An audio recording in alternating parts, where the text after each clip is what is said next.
Please be sure you've watched the first Getting Started video. We'll build on the concepts learned there. In this video, we'll create a more detailed house, learning about accuracy, drawing tips, and using offset in the Follow Me tool. To start this model, let's draw a basic rectangle. As we learned before, everything you draw in SketchUp has real dimensions. We need to control what the dimensions are. In SketchUp, to enter dimensions, you start an operation, then simply type in the desired dimensions. Try this. Undo your rectangle if needed, then start drawing a new rectangle and type 10 apostrophe, comma, 20 apostrophe, and press the Enter key. This creates a rectangle 10 feet by 20 feet. Now start a line from this corner and draw in the red direction. Type 2M and press Enter. This creates a line that is 2 meters long. Working accurately in SketchUp is simple. You just start drawing and then type in the dimensions as needed. Rectangle dimensions are separated by a comma. Here are a few examples of some dimensions you might enter.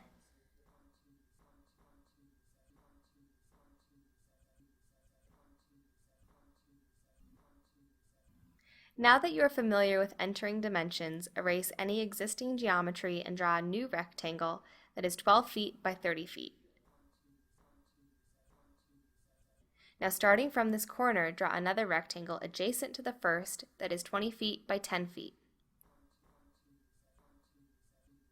We can combine these two surfaces by erasing the separating edge. There, now this is one surface that we can push-pull. Start pulling it up and enter 10 feet. To create the roof, we'll use the line tool and draw all the edges we need before pulling the ridge up. Using the line tool, find the midpoint and start drawing back in the green direction. This will be our first ridge, and we need it to connect exactly with the second ridge. To do this, simply hover, but don't click, on the midpoint here, telling SketchUp we are interested in this inference point. Once you see the tool tip telling you it's the midpoint, follow the original green direction and SketchUp will infer to the new midpoint, telling you exactly how far to draw the first edge. Make sure you see both inferences and click to finish the first ridge. Then draw the second ridge to this midpoint. Now that we have both ridges in place, simply draw the lines where the roof will fold when we move the ridge lines. Use the select arrow and click on one of the ridges, then hold the Shift key and watch the icon. There is now a plus minus that indicates you can add to or subtract from your current selection. This allows you to select other entities and deselect them as well while holding Shift. Add the other ridgeline to your selection, making sure only these two edges are selected. Now you can use the Move tool to pull up the roof. When you are happy with your roof, use the Select tool and click away from your model to deselect the ridgelines. Let's explore a new tool, the Offset tool. If you don't see the Large tool set, go to the View menu, Tool Palettes, Large tool set. This opens the complete tool set in SketchUp. To see how the Offset tool works, click on the side of our house and pull inwards or away. All the edges of the surface are offset. Click to finish. You can try this on different surfaces to see the results, or if you wanted to focus on one surface, you could use the Select tool to pick a single surface, then the Offset tool will only work on that surface. Time to get back to our house. So undo any previous offsets and navigate so we can see under the house. Let's offset the base of the house inwards. Select the bottom surface to focus the Offset tool, then offset the base inwards by 6 inches. Push this new surface upwards to create a roof overhang, but don't push it all the way. Leave a few inches for us to work with later. Offset can help us add some quick detail to other elements as well. Use the Rectangle tool to create a door and window.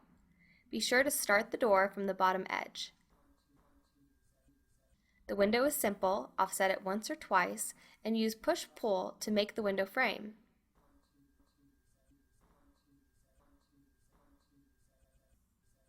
The door is a little more tricky, however.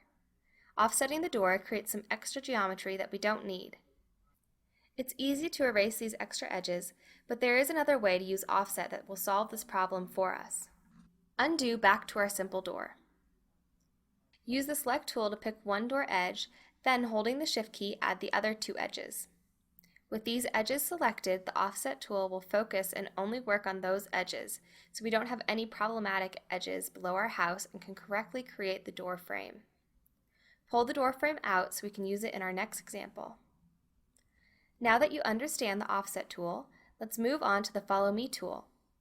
Zoom into the lower corner of the door frame we just created and draw a line between these two edges. We could use push-pull on this new surface, but what if we wanted this to be trim that turns this corner? That is what the Follow Me tool will do. Hit the Escape key to cancel your push-pull or undo it, then select the Follow Me tool and click once on our trim surface. Pull along this lower edge and it looks similar to push-pull until you meet the corner and continue in a different direction. You can pull upwards or around the corner and follow any joining edges, then click to finish. The key to Follow Me is having a continuous edge to follow. Let's undo and navigate so we have a full view of the base of our house. Now use Follow Me to start following this trim all the way around the house till it meets up with the other side of the door. Just carefully follow along the edges and click to finish when you reach the inside corner of the door. Sometimes it's tricky to end the Follow Me tool at the right point, but a more sure way to use the tool is to pre-pick the path we want to choose. Undo the Follow Me action we just finished, and this time use the Select tool to choose our path. Hold the Shift key down like before, and select all the edges that go around the house, but only the edges, and make sure they are all connected or the tool won't work. With our path selected, now choose the Follow Me tool. It looks like we lost our selection, but don't worry, just click on the trim surface to pull it around the path. If your example doesn't work, try again, and make sure you pick all the edges and have nothing else selected. We are only scratching the surface of what can be done with the Follow Me and other tools, so please look into more of our videos and learning resources to explore these tools to their full extent. To finish our house example, let's turn our attention back to the roof and some drawing aids in SketchUp. Use the Line tool and start drawing a line from this edge. Now hover over the roof edge for a few moments, and as you continue to draw, you'll see a new inference that is purple in color and parallel to the edge we just hovered over. We can easily find out how far to draw this parallel edge by hovering over the ridge point to focus attention there. Then as we come back to drawing our original line, SketchUp will tell us where these points meet up. Click to finish that edge, then continue drawing and hover over the far roof line to tell SketchUp we are now interested in that edge. SketchUp will now show us the parallel inference to that edge, and we can follow it down to meet up with the lower on edge inference point. At this point, you can keep practicing on your own. In the next video in this series, we will create an interior room and fill it with items from the Google 3D Warehouse.